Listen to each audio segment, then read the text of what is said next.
Dans ce premier webinaire de cette année, qui est organisé par la chaire Grande Consommation, on a le plaisir d'accueillir Mathilde et Jérémy de chez Coda Bene. Ils sont lauréats du Grand Prix ESSEC de la consommation responsable grâce à leurs solutions pour lutter contre le gaspillage alimentaire, qui vont d'ailleurs nous présenter aujourd'hui. Et si vous avez des questions, vous pouvez les inscrire directement dans le chat. Et donc, je vous laisse la parole. Enchantée et on est ravis d'être là avec Jérémy. Alors, on a pour l'occasion une petite présentation qu'on voulait partager avec vous. Et ce que je vous propose, c'est que on la déroule avec Jérémy et que ensuite, effectivement, on puisse répondre à toutes vos questions dans un temps d'échange à la fin. Alors, j'y vais. Hop.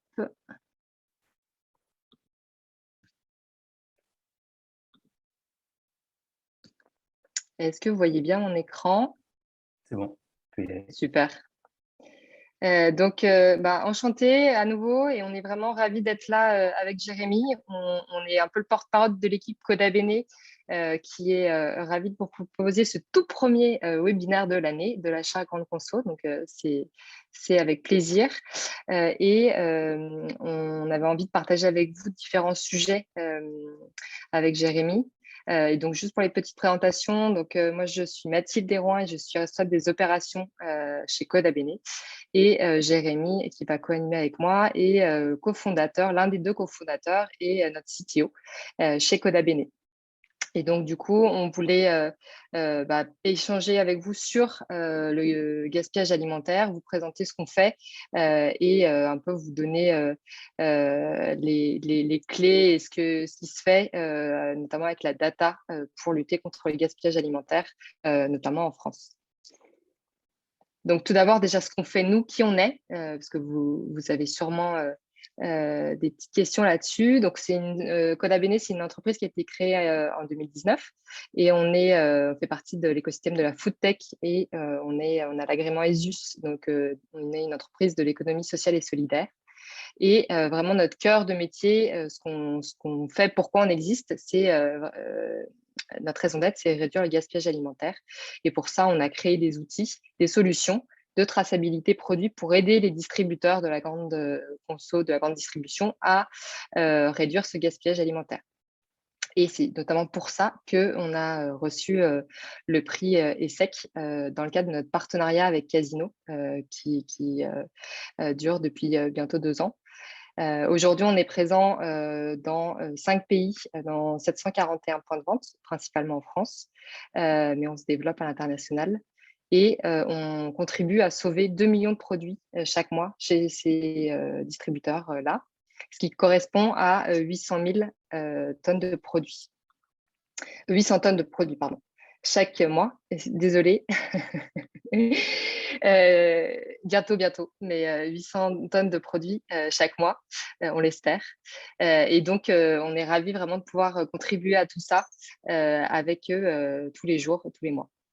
Et du coup, on travaille avec quasiment une dizaine de distributeurs, comme je disais, en France et à l'international. Hop. Pardon. Et donc, qui est derrière Coda Bene? On est une équipe d'experts, une vingtaine de personnes avec différents profils, que ce soit plutôt équipe client ou équipe tech. Et là, on a mis la petite photo de la réception du prix, parce qu'on est très fiers de recevoir ce prix en haut à droite. Et notamment, on a eu récemment une fresque du climat qu'on a faite ensemble. Donc, on voulait un peu vous montrer quelle est l'ambiance dans l'équipe de Coda Bene. Et du coup, ce qui vous intéresse, c'est tout ce qui a trait au gaspillage alimentaire. Et on voulait un peu vous redonner un contexte global avant de rentrer dans le détail de ce qu'on fait et de la data, pour que vous ayez un peu en tête les grands chiffres du gaspillage alimentaire. Donc, c'est vraiment un problème global. Si on devait considérer ce problème comme un pays, ce serait le 3e plus grand pollueur au monde après les États-Unis et la Chine. Donc, c'est assez énorme. Un tiers de la nourriture est gaspillée. C'est un petit peu dommage. Ça représente du coup 8% des émissions de CO2 au niveau mondial. C'est 1200 milliards de dollars qui sont perdus. Donc, c'est des montants énormes quand on a en plus en tête en parallèle que y a énormément de monde qui ne mange pas à sa faim dans le monde. Donc, c'est un petit peu dommage. Quand on regarde au niveau de la France, ce gaspillage alimentaire, c'est 3% des émissions de CO2 et ça représente 16 milliards d'euros de pertes. Donc, ça reste toujours des chiffres très, très impressionnants. Et en France, c'est 20% de la nourriture qui est gaspillée. Donc ça, c'est pour redonner un petit peu de contexte. Sur cette chaîne de valeur, vous avez les différentes répartitions. Donc, au niveau de la production, transformation, distribution et consommation, nous, on s'attaque au problème au niveau de la distribution. Il y a d'autres entreprises qui adressent le point sur les autres sujets, mais nous, on s'est attaqué à la distribution, et notamment avec la gestion des DLC. Et on va vous expliquer un peu d'où on est parti, quel était le constat pour arriver là. Donc, qu'est-ce qui se passe en France et comment est gérée la DLC? Il y a différentes causes de des marques casse et de ce gaspillage alimentaire. Et principalement, ça va être la péremption des produits et cette mauvaise gestion de la péremption des produits. Mais il y a aussi d'autres causes qui vont être, par exemple, des produits moisis ou pourris qui vont être jetés ou des choses qui vont être abîmées, sales, qu'on va jeter également. Mais la plus grosse part de ce gâchis, c'est la péremption produit. Et ça peut représenter de 1 à 5% du chiffre d'affaires d'un magasin. Donc, ça reste très, très significatif pour la gestion du magasin. Et peut-être que vous le savez ou pas, mais aujourd'hui, la gestion des dates de péremption en magasin, elle est visuelle. Donc, pour vous donner un exemple, dans un hypermarché, chaque personne en charge des rayons va devoir vérifier visuellement chacun des produits pour vérifier s'il arrive à péremption ou pas. Donc, ça prend un temps phénoménal et du coup, ce n'est pas forcément toujours bien fait. Et ces contrôles, du coup, ne sont pas faits de façon toujours très fiable. Et ça donne des produits périmés que vous avez peut-être trouvés déjà en rayon. Donc, Juste, Mathilde, ouais, je voulais juste rajouter un truc là-dessus pour que les gens qui regardent comprennent bien un peu la, l'ampleur du truc, l'ampleur de la tâche que les gens en magasin sont censés faire chaque jour. Mais non, mais en fait, c'est écrit 5000 produits à contrôler chaque jour. C'est impossible, en fait. On parle même pas de quelque chose qui est difficile ou qui est parfois, qui est parfois mal fait. On parle de quelque chose qui est tout simplement pas possible, quoi. Le système tel qu'il fonctionne en ce moment, enfin avant DLC Memo, il n'est pas tenable. Donc c'est obligé que les produits se périment en magasin s'ils n'ont pas été achetés en fait. Quasiment obligatoire. Et du coup, c'est à partir de ce constat-là que on s'est dit qu'il y avait un vrai besoin de fiabiliser tout ça pour aider les magasins à réduire la casse, les ruptures et le gaspillage alimentaire dans leurs magasins. Et du coup, comme disait Jérémy, on a créé une application qui s'appelle DLC Memo et qui va les aider à gérer tout ça. Et ce qu'on vous propose, c'est de vous présenter une petite vidéo qui va vous donner une idée concrètement de comment ils vont pouvoir gérer ces dates de péremption grâce à notre application. Je vais lancer la vidéo. Hop.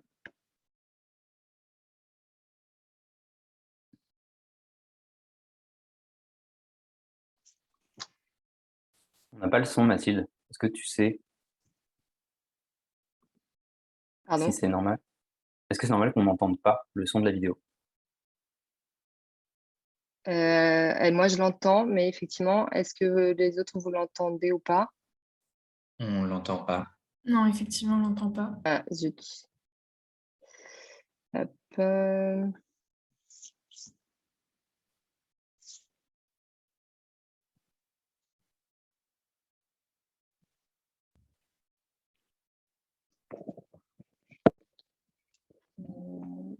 Tiens,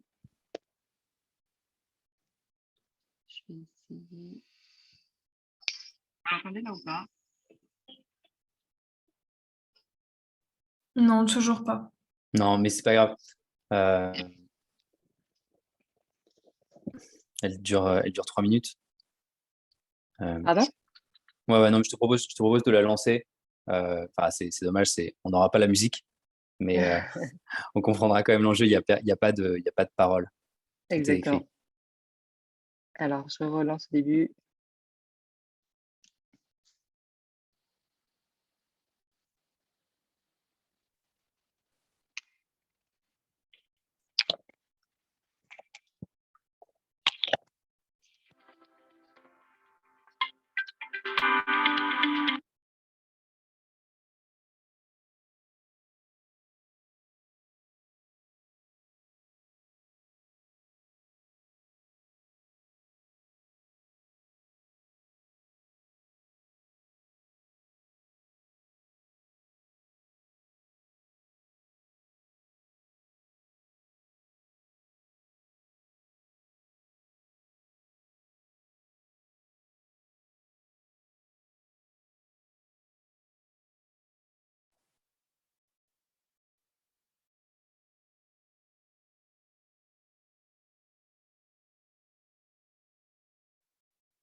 Mathilde, on t'entend plus du tout. Des LC Mémo pour pouvoir aider le magasin dans sa gestion quotidienne des dates de péremption et pour l'aider à réduire le gaspillage alimentaire. Donc ça, c'est ce que nous, on propose. Et effectivement, dans le cadre de la food tech et au global, il y a plein d'autres solutions qui peuvent être proposées. Donc, juste pour vous redonner une petite perspective sur ce qu'est la food tech, c'est l'ensemble des entrepreneurs et des startups du domaine alimentaire et qui innovent sur les produits, la distribution, le marché et le modèle économique. Donc, il y en a vraiment plein de différents et notamment, la food tech européenne, elle a capté récemment énormément d'investissements, notamment en 2021, elle a capté 9,5 milliards d'euros. Donc, c'est vraiment un monde qui bouge énormément et dans lequel il y a beaucoup d'investissements et beaucoup de développement produits, d'innovation, parce qu'il y a des réels besoins aujourd'hui. Donc c'est quelque chose qui bouge énormément et il y a effectivement plein de nouvelles solutions, de nouvelles startups qui lancent des applications, des produits aux différentes étapes de la chaîne de valeur pour réduire ce gaspillage alimentaire. Quand on regarde tout ce qui se passe au niveau de la production, bah, ça peut être par exemple des entreprises qui vont proposer des intrants et via l'IA, l'intelligence artificielle, qui vont essayer de prédire plein de choses, qui vont essayer aussi de proposer des données et des informations sur le rendement par parcelle, par exemple, sur anticiper la météo et différentes choses de ce type. Donc, il va y avoir des exemples d'entreprises dans ce cadre-là, au niveau de la production. Sur tout ce qui est transformation, ça va être des enjeux de prévision de la demande pour ajuster les stocks, par exemple, mais aussi pour optimiser la durée de vie des produits, par exemple, ou la composition des produits. Vous connaissez différentes entreprises qui vont voilà, travailler peut-être des produits différents. Au niveau de la distribution, bah, on va essayer d'optimiser la demande, l'optimisation de l'écoulement des produits en date courte, donc ce qu'on fait nous. Mais il y a aussi d'autres éléments au niveau de la commande, d'optimisation qui peuvent être faites. Et sur toute la partie consommation, il y a effectivement l'utilisation des données de DLC chez les particuliers, où il y a aussi 33% de gaspillage alimentaire qui se fait. Donc vous connaissez Too Good To Go, vous connaissez d'autres types d'applications ou de solutions qui peuvent être proposées pour optimiser les produits et manger chez vous. Donc il y a aussi même potentiellement quelque chose sur lequel on pourrait penser à travailler sur l'optimisation du frigo, l'optimisation de sa façon de consommer chez soi, qui sont plein de choses aussi optimisables du côté des consommateurs. Et du coup, pour ça, on a besoin de l'IA et on a déjà réfléchi à pas mal de choses dans ce cadre-là. Je vais laisser Jérémy un peu vous détailler ces initiatives. Ouais, merci Mathilde. Du coup, on a bien compris que le problème du gaspillage dans la grande distribution, en tout cas dans les magasins, c'est principalement les produits qui arrivent à péremption.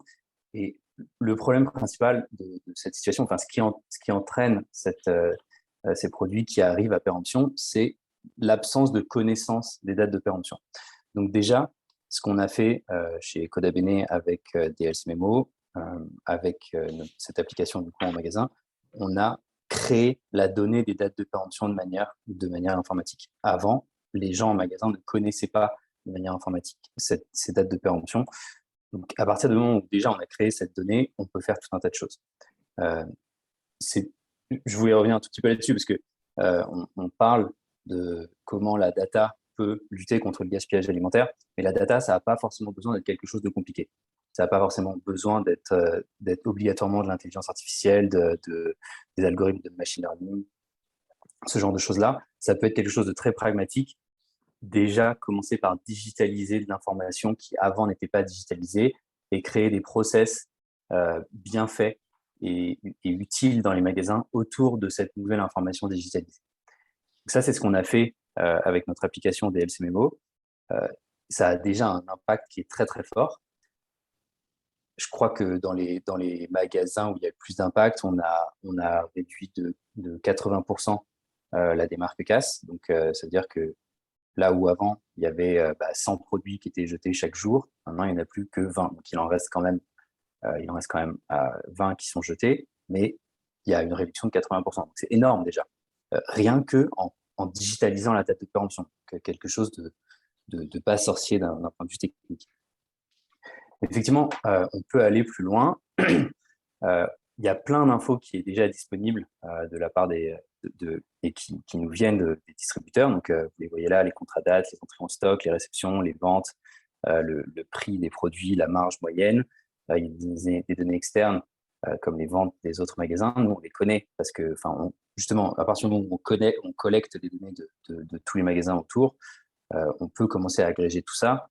Et puis après, il y a des événements externes comme, il y a des facteurs externes comme la météo, les événements, j'en sais rien, l'actualité, tout un tas de choses qui rentrent en compte. Et donc, effectivement, tout ça, on peut le mettre dans des algorithmes plus complexes, mais qui ont toujours un peu la même finalité, toujours de prédire la vente.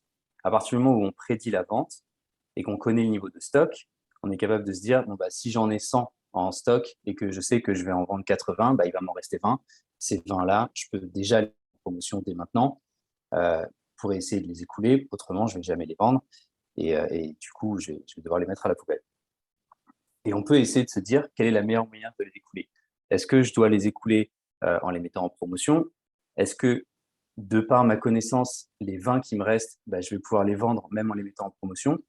Ou est-ce que même en les mettant en promotion, au final, je vais en vendre que 15 et donc il va quand même m'en rester 5 sur les bras? Et à ce moment-là, on peut déjà anticiper le fait que de toute façon, on va devoir en mettre 5, par exemple, en panier anti-gaspi, en panier Too Good To Go. À partir du moment où on est capable d'anticiper les ventes, on peut faire tout un tas de choses. On peut également réfléchir à un système de pricing dynamique où, en fonction de la quantité qu'on connaît, en fonction de l'écoulement qu'on connaît, on pourrait dire dès le début, on en met certains à moins 10%, moins 15%, et l'objectif de ça, et je vais y revenir après quand je vais vous parler du code barre enrichi, c'est d'essayer de modifier un tout petit peu le comportement du consommateur et de faire en sorte que le consommateur achète les produits avec les dates les plus courtes au lieu de forcément acheter les produits qui ont les dates les plus longues. Parce qu'il y a quelque chose d'assez important à comprendre, c'est que la grande distribution essaye forcément toujours de commander au plus juste pour avoir des rayons bien remplis, parce qu'un rayon vide, c'est pas bon. Mais en même temps, si le consommateur achète en permanence les produits qui ont les dates de péremption les plus longues, ça on le fait tous, hein, on va chercher la salade qui périme dans 3 semaines au lieu d'acheter la salade qui périme après-demain. Bah, en fait, si tout le monde fait ça, le supermarché est obligé de surcommander pour compenser ce comportement du consommateur. Et c'est ça qui fait qu'on se retrouve avec des produits qui ont été commandés par le supermarché et qui ne sont pas vendus au final. Donc, si nous, on arrive à inciter le consommateur à changer ce comportement en ayant des prix qui sont adaptés et qui poussent le consommateur à se dire, bon, bah, OK, là, j'ai une salade qui périme dans 3 semaines, mais j'ai une autre salade qui périme dans une semaine, qui me coûte, qui est en promotion à 30%, bah, en fait, je vais faire un calcul économique et je vais prendre plutôt celle qui est à 30%, même si elle périme dans une semaine, parce qu'au final, j'ai pas besoin de celle qui périme dans 3 semaines. Et en changeant le comportement du consommateur avec un prix plus dynamique et des promos plus intelligentes et mieux pensées, et ben, on arrive à faire en sorte que le magasin peut moins commander. Et si le magasin commande moins, et ben, l'industriel produit moins. Et au final, si l'industriel produit moins, et ben, on a moins d'émissions de CO2. Et, et tout se joue là, en fait. Tout se joue sur cette capacité à modifier un tout petit peu le comportement du consommateur et à faire en sorte que le supermarché va moins commander pour que, en début de chaîne, l'industriel produise moins. Voilà, et toute cette intelligence, toutes ces optimisations, c'est ça que va nous permettre l'intelligence artificielle, et c'est ça sur quoi on est en train de travailler chez Codabin. Voilà, je suis désolé, c'était un peu long pour juste un slide. On va au slide suivant sur l'enrichissement du code barre. Voilà, l'enrichissement du code barre, c'est l'autre gros projet de Codabin, un peu à moyen long terme. Aujourd'hui, les codes barres, c'est les mêmes sur toute la durée de vie du produit, le code barre ne change pas.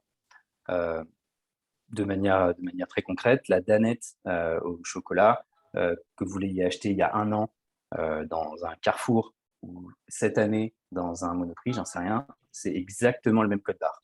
Il n'aura jamais changé.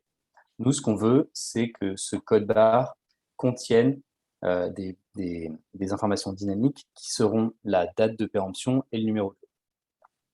À partir du moment où on connaîtra notamment la date de péremption à partir du moment où la date de péremption sera dans le code barre, on pourra savoir exactement qu'est-ce qui sort du magasin. Aujourd'hui, on est incapable de savoir si un consommateur a acheté la danette qui se périmait le 30 avril ou s'il a acheté la danette qui se périmait le 15 avril. Et du coup, comme on ne sait pas ça, on ne peut pas faire une gestion de stock intelligente. On ne peut pas savoir qu'il ne nous reste plus que 15 danettes qui périment le 15 et qu'il nous en reste 30 qui périment le 30. C'est pas possible de le savoir tant qu'on ne sait pas ce qu'on a vendu. On sait ce qu'on reçoit de l'industriel, mais on ne sait pas ce qu'on sort du magasin. Donc à partir du moment où on n'a pas cette donnée, on ne peut pas faire un système de gestion de stock intelligent. Nous, ce qu'on propose, c'est encore une fois de créer de la donnée, créer cette information de qu'est-ce qui sort véritablement du magasin pour pouvoir, du coup, ajuster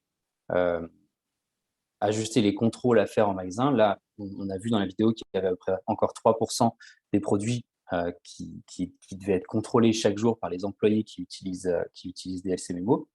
Mais si on sait exactement combien il nous reste de danettes qui périment au 15 avril, en fait, on n'a même plus besoin d'aller le contrôler en rayon. Soit on a tout vendu et c'est très bien, soit il nous en reste une ou deux, on le sait, et si on n'a pas réussi à la vendre du tout, on la sort, on la met en don pour l'association qui va passer. Mais on n'a pas besoin d'aller contrôler tous les produits qu'on sait qu'on a déjà vendus. Et puis surtout, le code barre enrichi, il va nous permettre quelque chose de très très important, qui est le prix dynamique.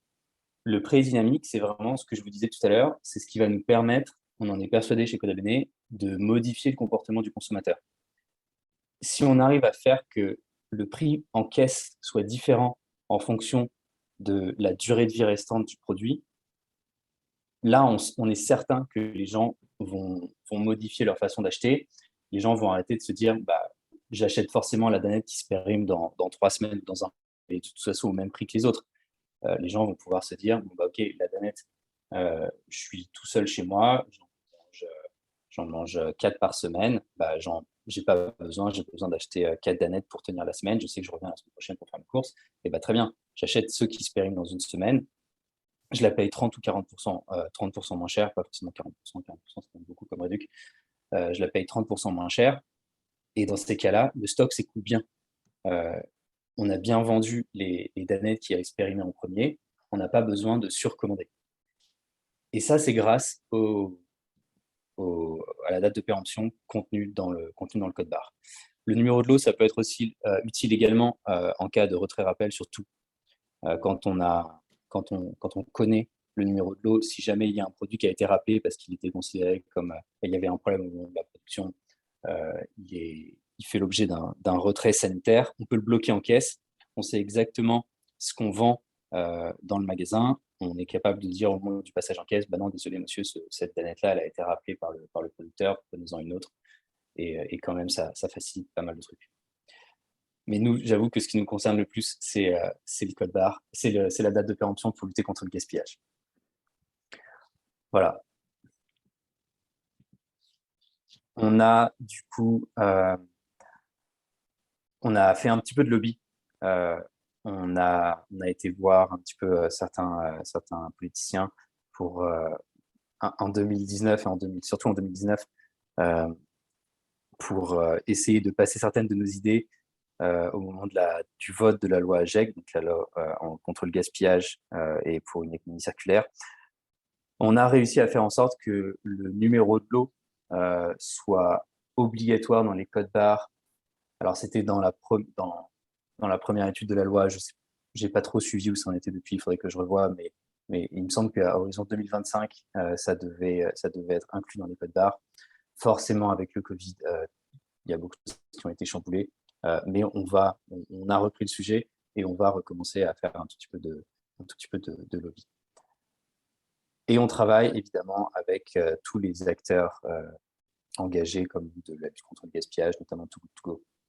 On est membre du pacte, le pacte Too Good To Go qui a comme objectif de faire de la communication, de faire de l'éducation auprès à la fois des industriels, des retailers, des consommateurs, du grand public, autour de la gestion des dates de péremption, de l'importance des dates de péremption, de la différence entre les dates limites de consommation et dates de durabilité minimale. Juste pour rappel, j'en profite. La date de durabilité minimale indique qu'à partir de cette date, les propriétés du produit peuvent être un tout petit peu altérées. Par exemple, le chocolat, ça a changé de couleur, ou le goût peut changer un tout petit peu. Mais d'un point de vue sanitaire, les produits qui ont une date de durabilité minimale et dont la date de durabilité minimale est dépassée, les produits sont toujours bons. On peut toujours les manger. Et les produits qui ont une DLC et pour lesquels la DLC est dépassée, on n'est pas obligé de les jeter tout de suite. On peut se faire confiance, on peut goûter un tout petit peu. Évidemment, il ne faut pas hésiter à jeter si c'est pas bon, mais on peut se faire confiance, au fait que l'odeur change, etc. On n'est pas obligé de tout jeter tout de suite, quoi. Et surtout, les produits qui sont en DDM, on n'a pas à les jeter, sauf si on considère que le Coca, après 6 mois, quand il n'y a plus de bulles, il faut le jeter. Bah oui, effectivement, on peut, quoi. Mais bref, c'est pas obligatoire de toujours tout mettre à la poubelle. C'était la petite parenthèse éducation, mais je pense que vous le saviez déjà. Mathilde, est-ce que tu voulais rajouter quelque chose là-dessus? C'est pas mon sujet de prédilection, tout ça. Je sais pas si tu voulais rajouter des trucs.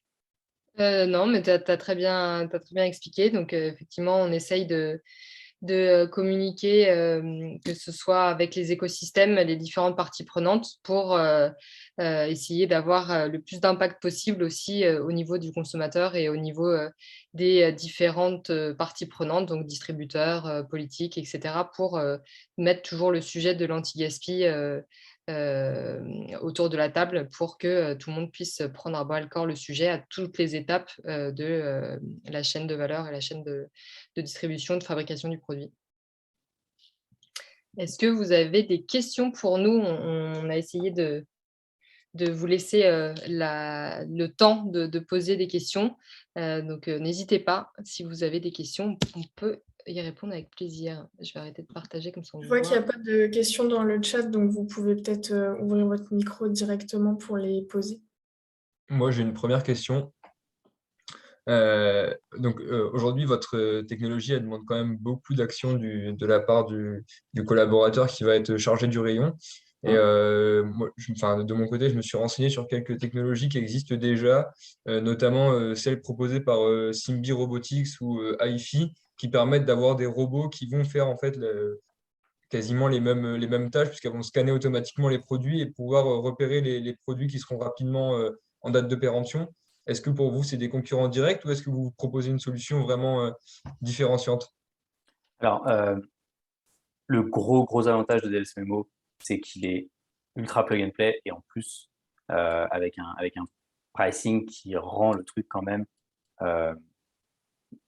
intéressant pour des distributeurs et également pour des indépendants, quoi. Alors, je ne connais pas toutes les technos notamment, je ne connais pas en détail la techno dont tu parles, mais pour avoir un robot qui scanne les dates de péremption, les dates de péremption sont souvent retournées, elles sont très souvent, dans quasiment tous les cas, pas visibles, et donc il faut retourner le produit pour l'avoir. C'est juste pas pragmatique, quoi. Ces gens, on les considère pas comme des concurrents. À aucun moment, ils ont été dans les appels d'offres contre nous. À aucun moment, ils ont gagné aucun appel d'offres contre nous.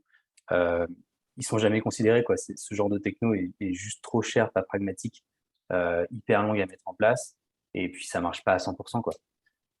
Tandis que tu as commencé, je peux te tutoyer? Ouais. Oui, Merci. oui, Et pas de d'ailleurs, toi problème. aussi, tu peux me tutoyer. Enfin, vous pouvez nous tutoyer. Tu as démarré ta question en disant que notre techno requiert encore beaucoup de manipulation des employés. Alors, l'inventaire initial, oui, demande un investissement en temps. Il faut savoir que dans la grande distribution, faire des inventaires, ça fait partie du métier, mais ce n'est pas une raison. Ils savent le faire, mais ce n'est pas une raison pour leur rajouter un inventaire. Ça reste pénible. Mais une fois que l'inventaire est fait, bah, il n'y a plus que entre 3 et 5 des produits à contrôler chaque jour.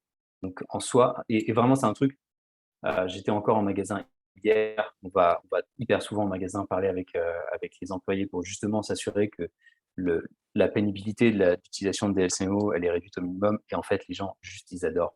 Déjà on a changé leur life par rapport à ce que c'était avant, et un robot qui passe dans les rayons, un robot qui coûte, j'en sais rien, mais qui va forcément coûter 50 000 balles et qui passe dans les rayons, c'est juste pas jouable, quoi.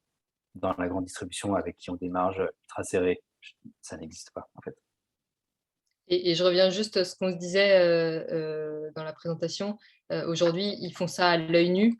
Donc, faut se rendre compte qu'on est assez loin dans la digitalisation des outils dans les magasins et que voilà, les robots, c'est pas encore pour tout de suite, comme vient de le dire Jérémy. Donc, et déjà, ils sont extrêmement contents. Un des verbatim d'utilisateurs, c'était on est passé de la vapeur au TGV rien qu'avec notre application. Donc, c'est déjà énorme le pas qu'on les aide à franchir avec du coup une application qu'ils vont pouvoir utiliser de façon super simple. Et c'est, comme dit Jérémy, le gros enjeu, c'est que ce soit simple d'utilisation pour eux en magasin. Et le robot, c'est pas simple du tout pour eux d'utilisation en magasin. À aujourd'hui. En fait, en plus, au-delà de ça, il y a tout un enjeu de gaspillage et d'impact environnemental carbone de, des technos qui sont mal pensés, qui sont over-engineered et qui nécessitent de la construction, qui nécessitent des métaux, qui nécessitent énormément de développement en plus, alors qu'on peut partir d'un truc qui est presque low-tech et qui a déjà un impact énorme. Rester pragmatique dans la tech et dans les solutions qu'on propose pour lutter contre les problèmes liés à l'environnement, c'est hyper important, quoi. Faire des trucs ultra compliqués et qui nécessitent de produire des grosses machines pour lutter contre le gaspillage et lutter contre la pollution, ouais, ça n'a pas de sens, quoi. Merci. De rien, merci à toi. Est-ce qu'il y a d'autres questions? Oui, moi j'ai une question tout d'abord. Bonjour, merci pour la présentation, c'était très intéressant. C'est une question sur le projet d'enrichissement du code barre que je trouve très intéressant, mais qui demande en fait, si je comprends bien, en amont du côté des producteurs, un gros travail d'enrichissement des données en amont en fait de la production du code barre. Ce serait pour comprendre en fait comment est-ce que vous interagissez avec les producteurs maintenant, si c'est déjà fait ou dans le futur si c'est pas encore fait. Euh, pour toute cette partie d'enrichissement de données, est-ce que vous avez des data ingé, des data scientists qui travailleraient avec les producteurs directement pour les aider dans ces tâches techniques, ou est-ce que vous avez plutôt un rôle, on va dire, de conseil pour les inciter à cette démarche d'enrichissement du code barre? Ouais, alors en fait, la création de la donnée, elle est pas difficile en soi. Euh, c'est plus un changement sur les chaînes d'emballage uniquement, parce que la donnée de la date de péremption, évidemment, le producteur, il la connaît déjà. Euh, la, la seule question, c'est comment cette donnée va apparaître, va être imprimée sur le code barre. Aujourd'hui, les codes barres, ils sont pré-imprimés au moment de l'impression des emballages, ok? Mais on imprime quand même à la volée les dates de péremption au moment où le produit est emballé sur la chaîne d'emballage. Donc, il y a déjà cette date de péremption qui est connue par les fournisseurs, enfin par les industriels, évidemment, et qui est déjà imprimée à la volée de manière très très rapide avec les imprimantes dont ils disposent déjà sur les emballages. Certaines chaînes d'emballage devront évidemment être réoptimisées, enfin un peu modifiées, parce que imprimer un code barre qui doit être parfaitement imprimé, c'est pas exactement la même chose qu'imprimer une date de péremption qui est lue par un humain et qui du coup peut parfois un peu baver. Donc il y a un enjeu là-dessus. Mais nous, du coup, on intervient plus, pour essayer de mettre tout le monde autour de la table et essayer de faire comprendre à tout le monde l'intérêt du code barre enrichi. Et évidemment, deux, alors, on a fait également du travail pour obtenir des subventions. On a fait des énormes dossiers pour pouvoir aider les gens et les industriels comme les distributeurs à faire les transformations nécessaires. Et ensuite, effectivement, on intervient comme facilitateur en mettant tout le monde autour de la table et en faisant de la gestion de projet. Ok, ça marche, merci. Donc, pour répondre à ta question, c'est également une solution qui est assez low-tech au final. Ouais, je comprends. On n'a pas besoin de faire intervenir des data scientists là-dedans, quoi. Pas du tout. Ça marche,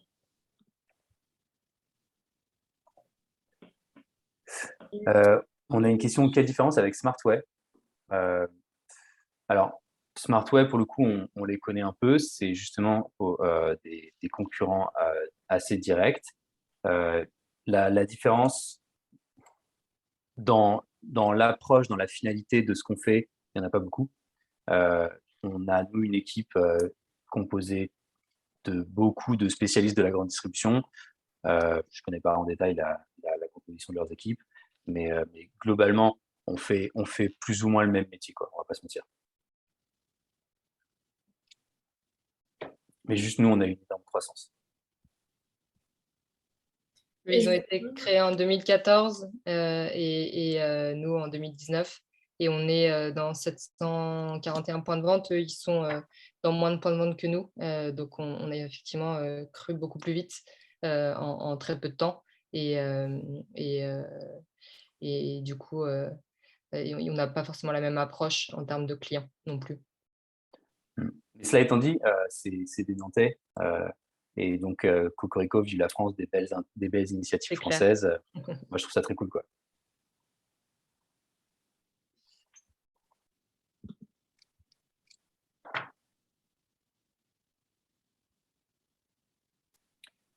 Pardon, il m'a semblé voir un partenariat avec Auchan. Ouais, effectivement. Tout à fait. Ils ont signé un beau partenariat il n'y a pas longtemps avec Auchan. Et du coup, justement, en termes de business model, vous couvrez plus de 700 points de vente, si j'ai bien vu. Imaginons que demain, vous arriviez à couvrir la majorité des points de vente en France. Quelles sont vos perspectives d'évolution? Est-ce que vous envisagez d'aller à l'international ou comment est-ce que vous vous rémunérez? On est déjà à l'international, notamment au Luxembourg, en Suisse, au Maroc, en Espagne. Donc, on est déjà présent à l'international. On a une application qui est très plug and play et qui est très facile à déployer et à décupler dans les différents pays. Donc, c'est déjà un axe de croissance de déployer la solution dans d'autres pays en Europe ou ailleurs. On n'en parle pas aujourd'hui, mais on va bientôt annoncer un truc un peu cool euh, dans un autre pays que la France. Voilà. Je ne sais pas si ça répond à ta question, mais effectivement, oui, Si ça répond. on a comme objectif de se déployer à l'international et de continuer les déploiements. D'accord.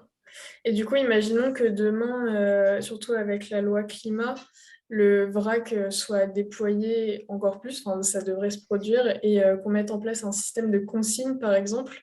Est-ce que vous avez réfléchi à ce changement un petit peu de stratégie enfin, comment est-ce que vous l'envisagez? Tu veux dire si jamais 100% de la vente en supermarché devient du vrac? Peut-être pas 100%, mais un pourcentage suffisant pour que votre solution soit peut-être plus rentable en fait pour les distributeurs. Alors déjà, il y a des dates de péremption. Alors il y a des TDM sur beaucoup de produits secs, malgré tout. Donc sur le vrac, les pots de vrac seraient soumis à la même contrainte. Mais effectivement, on aurait moins de sujets sur le comportement du consommateur qui en fait pourrait pas choisir des dates de péremption, les péremptions les plus lointaines. Sur le frais, ça n'arrivera jamais en fait. Enfin, j'en sais rien, mais en fait, je souhaite qu'on ait le plus de vrac possible. Et effectivement, tout le jambon, s'il repasse à nouveau à la découpe, au lieu d'avoir du jambon emballé, si tous les yaourts sont des yaourts qu'on sert à la louche, etc., bah, en vrai, ce sera top. Et on observe tous ces changements et bah, c'est un bon exercice. Je pense que peut-être un prochain hackathon avec l'équipe, on se posera la question qu'est-ce qui se passe si 80% de la vente en supermarché devient du vrac? Pour l'instant, c'est pas un enjeu, quoi.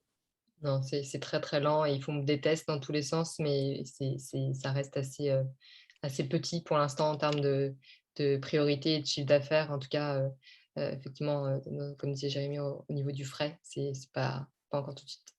Et puis de toute façon, enfin, nous, notre volonté à tous, c'est juste de réduire le gaspillage alimentaire. Et donc, une fois si jamais on arrive à mettre en place le code barre enrichi et que bah, on aura bien attaqué et bien entamé le gaspillage alimentaire dans la grande distribution et ensuite chez le consommateur, enfin généré dans les magasins, bah, ensuite on remontera la chaîne de valeur et on verra ce qu'on peut faire chez les industriels et dans le passage entre l'industriel et la grande distrib.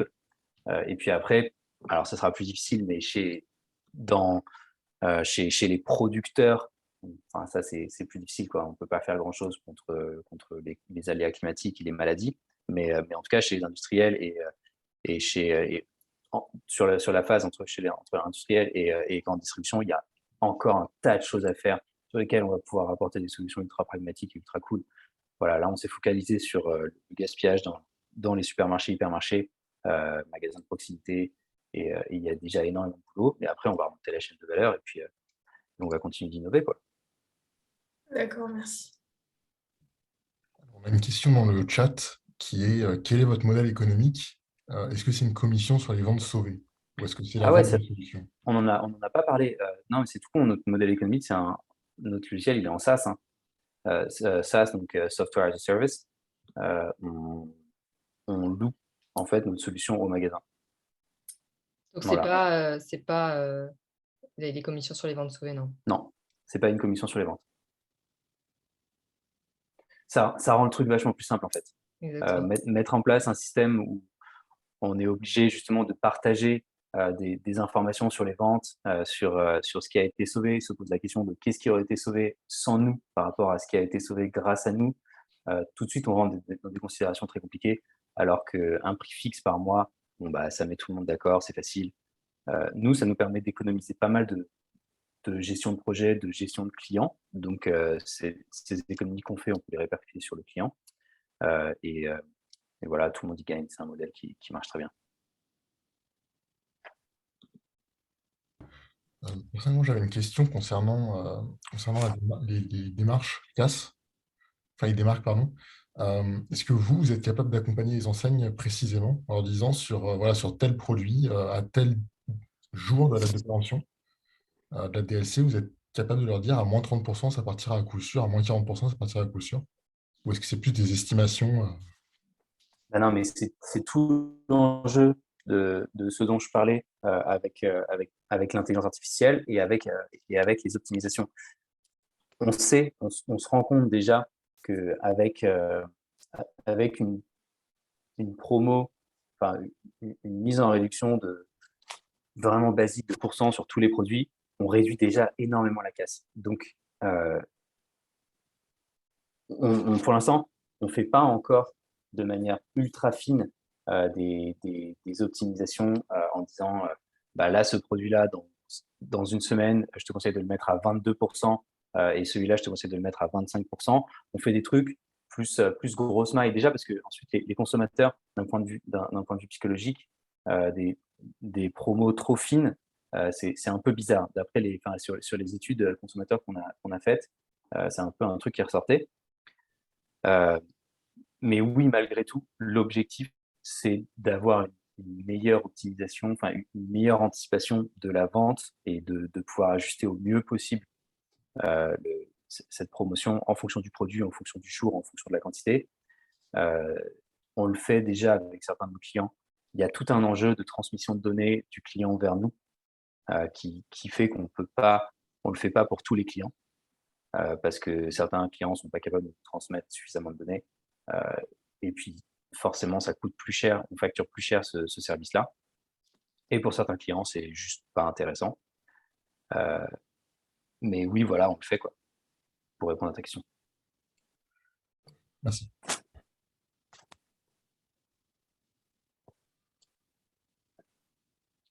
Est-ce qu'il y avait d'autres questions? Je n'en vois pas dans le chat, mais si jamais, n'hésitez pas. Oui, bonjour. J'avais une question, je voulais savoir si votre solution se pluguait à tous les systèmes. Alors, notre solution peut se plugger à tous les systèmes. Ça fait partie des gros efforts de dev qu'on a fait pour la rendre justement, pour rendre le code de notre solution le plus flexible possible. Et donc, là, sur les nouveaux gros clients avec lesquels on travaille, les adaptations sont véritablement marginales. On arrive à se plugger en moins d'une semaine à des systèmes à partir du moment où la communication, enfin, on reçoit les bonnes informations du client, etc. Théoriquement, on peut se plugger partout, quoi. Dans les cas où on ne se plug pas avec le système, on prévoit ce cas-là en imprimant tout simplement des étiquettes qu'on peut coller sur les produits, qui mentionnent la promotion du produit, mais pour lesquels la réduction effective doit être tapée en caisse par l'hôtesse de caisse. Donc, c'est un petit peu moins optimal comme solution, mais bon, ça marche, il y a des magasins qui l'utilisent et ça ne pose pas véritablement de problème. Dans tous les cas, on n'a pas besoin de se plugger du tout au système pour déployer la solution. On a besoin de se plugger au système informatique uniquement pour déclarer des promotions et pouvoir imprimer des étiquettes qui passent en caisse. Le reste, c'est totalement... en fait, d'habitude, on dit plug and play, mais en fait, du coup, on n'a même pas besoin de se plugger. C'est juste, on installe l'application sur les terminaux mobiles en magasin. Les terminaux mobiles, ils les ont déjà très souvent. Donc, en fait, on envoie notre app en fait, à la direction des services informatiques de l'enseigne. Ils déploient l'application pour nous. Et puis, le lendemain, c'est parti. Hein. Ok. Donc, c'est ultra simple. On n'a même pas besoin de se plugger pour démarrer l'utilisation de DLC Memo. En revanche, pour imprimer les étiquettes, oui, on a besoin de se plugger et c'est ultra facile. Ok. Et du coup, est-ce que c'est une solution qui nécessite une connexion Internet? Parce que du coup, ça soulève la question de la Wi-Fi dans les surfaces de vente. Ouais.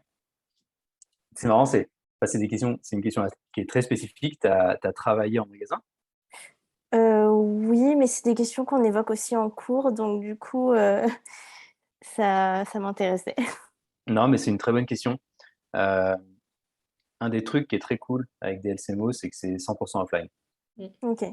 Euh, c'est difficile de créer une application qui est 100% offline first. On appelle ça offline first dans le monde de l'informatique. Ça veut dire que les fonctionnalités fonctionnent en offline, mais Mhm. que ensuite ça peut marcher en online très bien. Donc, toutes les fonctionnalités sont offline first. C'est évidemment une contrainte qu'on s'impose, qui n'est pas facile, qui demande des efforts, beaucoup de rigueur, beaucoup de discipline dans le développement au jour le jour. Mhm. Et c'est un besoin en magasin qu'on avait identifié dès le début. Et donc, on a fait ce qu'il fallait, on a fait le taf. Et ça fait partie des éléments différenciants avec les solutions concurrentes, qui est très apprécié par nos clients. Ok, merci beaucoup. Pas de problème.